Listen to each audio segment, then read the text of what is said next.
Now hello and welcome to the channel. A very good evening, hope आप सभी अच्छे होंगे। So this is the third part of new welfare economics. इससे पहले हमने second part में निकोलस कैल्डर का कंपेंसेशन प्रिंसिपल को हमने डिस्कस किया, स्टडी किया। Now in this third part हम देखेंगे हिग्स का reverse compensation test.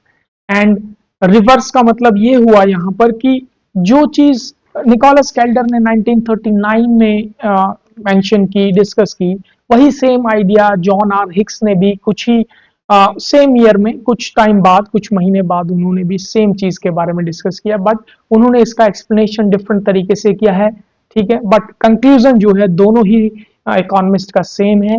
Nicholas Kaldor ने कंपेंसेशन प्रिंसिपल दिया कि जो गेनर्स हैं, gainers can compensate the losers. But यहाँ पर जो जो जॉन आर हिक्स हैं उन्होंने भी यही चीज कही है, बट उन्होंने लूजर्स के पॉइंट ऑफ व्यू से इस चीज को एक्सप्लेन किया है। दोनों ने दोनों ने सेम चीज को कंक्लूड किया है, बट डिफरेंट एक्सप्लेनेशन के साथ। तो सबसे पहले हम यहाँ पर जॉन आर हिक्स का जो रिवर्स कंपेंसेशन टेस्ट है उसको हम स्टडी करेंगे। देन फिर कैल्डर हिक्स का क्राइटेरिया, जो बाद में जो बिकॉज दोनों ने सेम चीज को कंक्लूड किया, तो लेटर फिर जो साइंटिस्ट थे, जो इकोनॉमिस्ट थे, उन्होंने क्या किया, दोनों को मर्ज कर दिया और कंबाइंड में इसको कैल्डर हिक्स क्राइटेरियन के नाम से इसको जो है नाम दिया। नाउ हिक्स टेस्ट को हम रिवर्स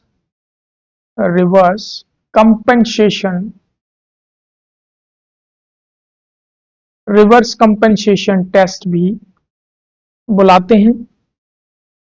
तो रिवर्स कंपेंसेशन टेस्ट में जो ये जो हिक्स का टेस्ट है ये भी 1939 में ही आया, बट निकोलस कैल्डर के कुछ टाइम बाद आया। ठीक है, सो it was originally published by John R. Hicks in 1939 in an article जिसका नाम था The Foundations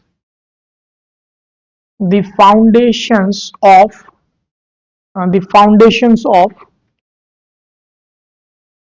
Welfare Economics। तो यहाँ पे ये जो आर्टिकल है, इसी में जॉन आर हिक्स ने जो है इसको फर्स्ट टाइम इसको पब्लिश किया। इसी में उन्होंने इसके बारे में डिस्कस किया कि किस तरीके से कैल्डर ने जो है इस कंपेंसेशन का मतलब जो सारी जो बात हो रही है, मतलब किस तरीके से वेलफेयर में लूजर्स को भी इंक्लूड किया जाए, इसमें उन्होंने एक पॉइंट को उन्होंने एड्रेस किया है, बट दूसरे पॉइंट को जो है उन्होंने मिस कर दिया है, स्किप कर दिया है। ठीक है, तो वो चीज क्या थी कि जो कैल्डर है, निकोलस कैल्डर ने गेनर्स के पॉइंट ऑफ व्यू से बात की है। उन्होंने कहा कि gainers could compensate, but John R Hicks ने इस रिवर्स कंपेंसेशन में उन्होंने बात किया कि लूजर्स जो हैं they can not bribe to prevent the change in the society. तो लूजर्स जो हैं, उन्होंने कहा, इसका हम स्टेटमेंट ले लेते हैं। स्टेटमेंट है, ए change is desirable, A change is desirable, a change is desirable if the losers cannot bribe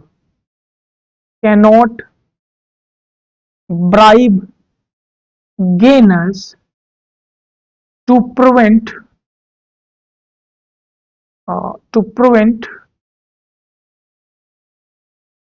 the change in the society. तो कहने का मतलब ये है कि लूजर्स का जो लॉस है वो गेनर्स से कहीं कम है। ठीक है, गेनर्स को काफी ज्यादा फायदा हो रहा है। देखिए कैल्डर ने क्या कहा कि कैल्डर ने कहा कि अगर लूजर्स को 20 रुपीज का लॉस हो रहा है और गेनर्स को 80 रुपीज का जो है गेन हो रहा है, ठीक है, तो गेनर्स 20 रुपीज लॉस कंपेंसेट करने के बाद भी, लूजर्स को 20 रुपए कंपेंसेट करने के बाद भी 60 रुपीज से वो वेल ऑफ रहेंगे। ठीक है, तो ये सेटिस्फैक्ट्री है जिसमें कि दोनों ही लोगों का, गेनर्स का एज वेल एज लूजर्स को भी वेलफेयर में इंक्लूड कर दिया गया, और the change is desirable according to the Kaldor's compensation test. But यहां पर जो हिक्स का टेस्ट है वो भी सेम चीज कहता है, बट वो कहता है कि losers can not bribe the gainers to prevent the change. मतलब जो चेंज सोसाइटी में आ रहा है, मतलब जैसे मैंने आपको रोड एंड रेलवे ट्रैक्स का एग्जांपल दिया, जो लूजर्स हैं, जिनकी जमीनें जा रही हैं, वो लूजर्स हो गए। ठीक है, इसको हम बहुत ही सिंपल मैंने एग्जांपल लिया है, बट ये बहुत कॉम्प्लेक्स प्रोसेस है। जब इसको हम ग्राउंड लेवल पे देखेंगे तो लूजर्स एंड गेनर्स हमें फाइंड आउट करने पड़ेंगे, उनके ऊपर रिसर्च कंडक्ट करनी पड़ेगी कि एक्चुअल में कौन लोग लूजर्स हैं, कौन लोग गेनर्स हैं, वो एक अलग मुद्दा है। ठीक है, बट यहाँ पर जो बात की गई है उस पर फोकस करेंगे। लूजर्स ने, जॉन आर हिक्स ने कहा कि लूजर्स जो हैं, they cannot losers cannot bribe gainers to prevent the change in the society. तो यहां पर कहा गया है कि जो लूजर्स है, मान लीजिए कि जो लॉस है, लॉस जो है is less then the gain, so the bribe, in this condition the bribe is impossible, the bribe is impossible। And ये बिल्कुल क्लियर है कि जो ब्राइब है वो इस कंडीशन में इम्पॉसिबल है कि जो लॉस है मान लीजिए वो 20 है एंड गेन जो है वो आपका 80 है।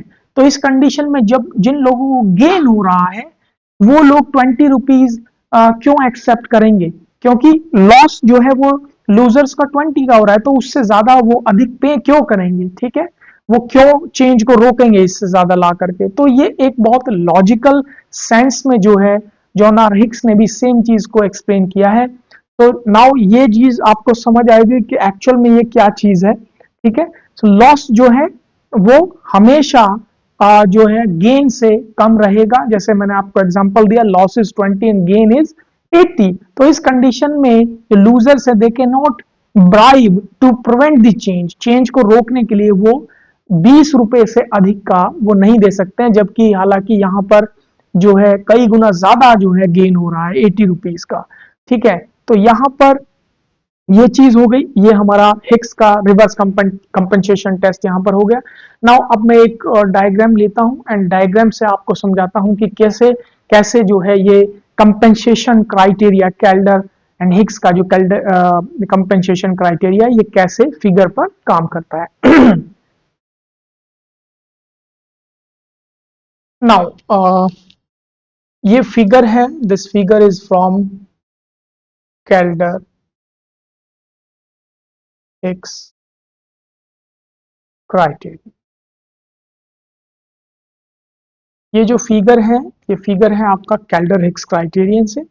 अब देखते हैं इसमें जो कंपनसेशन है वो कैसे काम करती है। ठीक है, या आप इसको कैल्डर हिक्स कंपनसेशन प्रिंसिपल भी बुला सकते हैं। ठीक है, नाउ ये जो फिगर है, देखिए अब इस फिगर पर जो कंपनसेशन है वो कैसे काम करेगी, इसको थोड़ा सा हम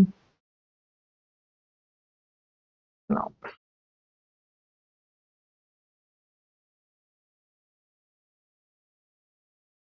जी, ये वर्टिकल जो हमारा एक्सिस है, यहाँ पे हमने बी का यूटिलिटी लिया है, मतलब बी जितना उपभोग कर रहा है। ठीक है, आ, एक चीज इसमें यहाँ पे क्लियर करनी होगी कि यहाँ पर मार्जिनल यूटिलिटी के बारे में बात नहीं हो रही है कि कितना किसको जो है मनी की वैल्यू किसके लिए ज्यादा है, क्या वो बी के लिए अधिक है या ए के लिए अधिक है। तो ये चीज हम इसकी लिमिटेशंस में डिस्कस करेंगे।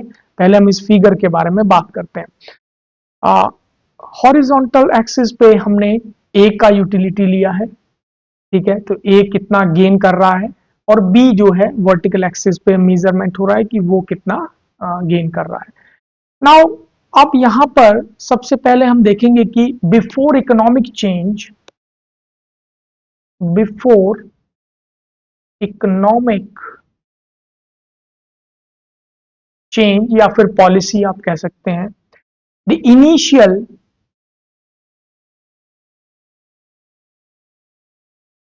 जो initial point, optimal point, optimal point, optimal point is Z। ये जो Z है यहां पर आप देख रहे हैं, ये एक ऑप्टिमल पॉइंट है जहां पर B and as well as A both are well off. ठीक है, ना तो B की जो यूटिलिटी है वो कम है, ना ही A की यूटिलिटी कम है। ठीक है, ना तो कोई अभी गेनर है, ना ही अभी कोई लूजर है। अब देखिए नेक्स्ट स्टेप में क्या होता है, इसको हम स्टेप 1 लिख देते हैं। दूसरा हम स्टेप 2 पर आएंगे। स्टेप 2 पर हम आते हैं कि जहां पर after economic change, after economic change. अब आफ्टर इकोनॉमिक चेंज, सपोज इस फिगर में क्या हमें बताया गया है कि ये जो इकोनॉमिक चेंज आया उससे क्या हुआ कि जो जो ऑप्टिमल पॉइंट है, अब ये क्या हो गया कि ये खिसक करके ये शिफ्ट हो गया आपका पॉइंट आर पर। ये जो आर पॉइंट है ये अब हमारा न्यू वेलफेयर पॉइंट है, सोशल वेलफेयर है, जहां पर क्या होता है कि जो ए है, ए को बहुत अधिक फायदा हुआ। ठीक है, ए जो है, ए इज गेनर। ठीक है, और जो बी है, बी क्या बन गया, बी बिकेम लूजर, वो लॉस में चला गया। बी जो है, बी इज लूजर। तो बी क्या है, इज इन लॉस, और ए क्या है, इज इन गेन। ठीक है, ए को बहुत ज्यादा फायदा हो रहा है, उसकी यूटिलिटी बढ़ गई है। ठीक है, तो ए को हम मान लेते हैं कि 100 बढ़ गई है, और बी को जो जो लॉस हो रहा है यहां पर हम मान लेते हैं 20 का लॉस हो रहा है। ये हम एक हाइपोथेटिकल वैल्यू ले रहे हैं, इसका रियलिटी से संबंध नहीं है। ठीक है, तो बी जो है वो 20 लॉस में है, ए जो है वो 100 उसका जो है गेन हो गया है। ठीक है, अब क्या होता है कि ए जो है वो कंपेंसेट करता है बी को। ठीक है, ए कुड कंपेंसेट, अब यहां स्टेप 3 लिख देते हैं, sorry, step now, A could compensate B. मतलब ए जो है वो गेनर है और बी जो है लूजर है। सो ए गेनर कुड कंपेंसेट लूजर या लूजर्स। ठीक है, तो इस कंडीशन में जब ए कंपेंसेट करेगा, इसमें हमारी दोनों ही अजम्पशन जो हैं फुल हो रही हैं, फुलफिल हो रही हैं। मतलब जो कैल्डर का कंपेंसेशन टेस्ट है वो कहता है कि gainers could compensate the losers, और दूसरी तरफ हिक्स का भी जो एजम्पशन है वो भी यहाँ पर जो है क्लियर हो रही है। मतलब हिक्स के टेस्ट को भी ये पास कर रहा है। यहाँ पर ये कहा जा रहा है कि जो लूजर्स हैं they cannot bribe to prevent the change. मतलब वो जो बी है, बी का जो लॉस है वो 20 है, इसलिए वो जो गेनर है, गेनर को उससे कहीं अधिक फायदा हो रहा है, कहीं गुना ज्यादा फायदा हो रहा है। ठीक है, तो यहां पर ये भी अजम्पशन फुलफिल हो रही है कि जो बी है वो लूजर है, loser they cannot bribe to prevent the change. ठीक है, यहां पर जो मतलब जो 20 रुपीज है, जब उनका 20 का लॉस हो रहा है तो वो 20 से अधिक किसी को ब्राइब क्यों देंगे, to prevent the change, change को आने से वो क्यों रोकेंगे। ठीक है, क्योंकि उनकी पॉकेट से बाहर हो गया वो। ठीक है, और यहां पर जो ए है उनको बहुत ज्यादा फायदा हो रहा है, बहुत ज्यादा गेन हो रहा है, तो दे कुड कंपेंसेट। हालांकि यहां पर मैं बता दूं कि जो कंपेंसेशन का जो प्रिंसिपल जो कैल्डर ने दिया है, ये एक हाइपोथेटिकल जो है वे है कि दे कुड कंपेंसेट, वो कंपेंसेट कर सकते हैं, ऐसा नहीं हो रहा है कि वो कर रहे हैं, दे कुड कंपेंसेट। ठीक है, तो जब यहाँ पर जो A है वो गेनर हो गया और जो B है वो लूजर हो गया, ठीक है, तो यहाँ पर जो गेनर है दे कुड कंपेंसेट। पहली तो हमारी अजम्पशन ये फुलफिल हो गई, बट यहाँ पर जो B है, क्योंकि उसका जो यूटिलिटी है अब वो 20 पर आ गया है, ठीक है, उनका 20 का लॉस हो रहा है। सो बी जो है losers cannot bribe to prevent the change। तो इसका मतलब ये हुआ कि जो लॉस है is less than gain. So bribe is impossible. जैसा हमने ऊपर स्टडी किया यहाँ पे कि जो लॉस है वो 20 है, गेन दूसरी तरफ 80 है। So the bribe is impossible. जो इकोनॉमिक चेंज है उसको आप प्रिवेंट नहीं कर सकते। इसका मतलब ये है कि फर्स्ट जो एजम्पशन जो हमारी है कैल्डर की कंपेंसेशन टेस्ट की, as well as second assumption from the Hicks test, this is reverse compensation test, वो भी एज वेल एज यहां पर पास हो रही है। So it passes the second assumption from the reverse compensation test by John R Hicks, ठीक है, because loss is less than gain, ठीक है। तो अब यहां पर क्या होता है कि जब कैल्डर ने जो कैल्डर का कंपेंसेशन टेस्ट है उसके अनुसार फिगर पे इसको हम देखेंगे कि जब ए जो है जो गेनर है जब वो कंपेंसेट करते हैं तो एक न्यू सोशल वेलफेयर निकल के आता है और ये पॉइंट हमारा बनता है एस। ये हमारा कहलाएगा न्यू सोशल वेलफेयर। वेलफेयर तो ये हमारा एक न्यू ऑप्टिमल पॉइंट निकल करके आ गया जहां पर दोनों ही लोग ए एज वेल एज बी दोनों को ही वेलफेयर में इंक्लूड कर लिया गया। और जैसा हमने पेरेटो ऑप्टिमैलिटी में पढ़ा कि वहां पर बिना किसी से लिए किसी तीसरे दूसरे व्यक्ति का वेलफेयर नहीं किया जा सकता, तो वहां पर वो जो रियल लाइफ जो सेटअप है उसमें वो पूरा नहीं उतरता है उसका अजम्पशन। बट यहाँ पर Kaldor and John R Hicks ने जो अपने ये प्रिंसिपल दिए हैं, जो अपनी थ्योरी दी हैं, प्रपोज की हैं, उनमें उन्होंने इस चीज को बहुत ही बखूबी उन्होंने इस उत्तर को फाइंड आउट कर लिया कि किस तरीके से गेनर्स के साथ साथ लूजर्स को भी वेलफेयर में इंक्लूड किया जा सकता है। तो यहाँ पर हिक्स का एंड कैल्डर दोनों के अजम्पशंस को जो है ये टेस्ट पास करता है, ठीक है जी। नाउ इसकी कुछ अजम्पशंस हैं उनके बारे में भी हम बात करेंगे।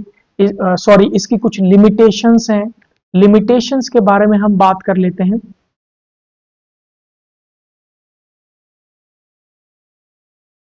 जैसा मैंने आपको बताया कि सबसे जो इंपॉर्टेंट चीज है, एक पहली इसकी लिमिटेशन ये हो सकती है कि it ignores ignores the income distribution in the society, it ignores the income distribution in the society, ठीक है।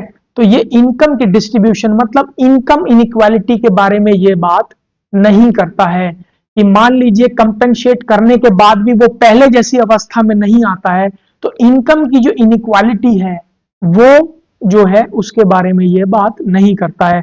दूसरा दूसरा यहां पर ये कहता है कि it ignores the marginal utility, that is most important point in Calder-Hicks criterion कि ये marginal utility of money जो है वो सभी के लिए बराबर मानता है। So it ignores the marginal utility of money in the society. It further is it assumes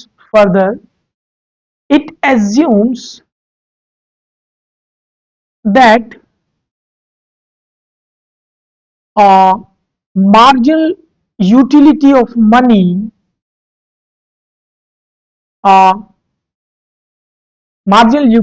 money is equal for all in the society. मतलब देखिए यहां पर जो यूटिलिटी के बारे में बात की गई है, ये जो बी का यूटिलिटी है वर्टिकल पे एंड हॉरिजॉन्टल पे हमारा ए का यूटिलिटी है, ये यूटिलिटी जो है ये उपभोक्ता के बारे में बात हो रही है, उपभोगिता के बारे में बात हो रही है कि कौन कितना यूटिलाइज कर रहा है। बट यहां पर जो नीचे लिमिटेशंस में हम बात कर रहे हैं यूटिलिटी की, ये यूटिलिटी मार्जिनल यूटिलिटी के बारे में बात कर रहा है कि जो मार्जिनल यूटिलिटी ऑफ मनी है, मतलब किसके लिए मनी की वैल्यू ज्यादा है, गरीब के लिए मनी की वैल्यू कम बहुत ज्यादा है, और दूसरी तरफ जो रिच है, जो बहुत ज्यादा अमीर है सोसाइटी में, उसके लिए मनी की जो जो जो उसके लिए यूटिलिटी है, जो वैल्यू है, वो बहुत ही कम है। जैसे जैसे जो इकोनॉमिक जो पायदान है सोसाइटी में वो ऊपर की तरफ उठता है, तो वहां पर हम ये पाएंगे कि जो रिच है और जो सुपर रिच है, उनके लिए मार्जिनल यूटिलिटी की जो मनी है उसकी वैल्यू बहुत ज्यादा कम है। और जैसे जैसे हम नीचे की तरफ आएंगे हैं, उस तरीके से हम देखेंगे कि जो मार्जिनल यूटिलिटी ऑफ मनी है वो बहुत ही अधिक होती जाती है। ठीक है, तो ये इसकी कुछ लिमिटेशंस हैं दो। ठीक है, तो ऐसा मैं उम्मीद करता हूं कि आपको समझ आएगा, इसमें मैंने कुछ भी स्किप नहीं किया है। अगर फिर भी इससे रिलेटेड कोई कंफ्यूजन, कोई क्वेश्चन है तो कमेंट बॉक्स में आप ड्रॉप कर सकते हैं, मैं उत्तर देने की कोशिश करूंगा। So thanks for watching the video, thank you so much. मिलते हैं इसी तरीके के किसी नेक्स्ट क्लास में।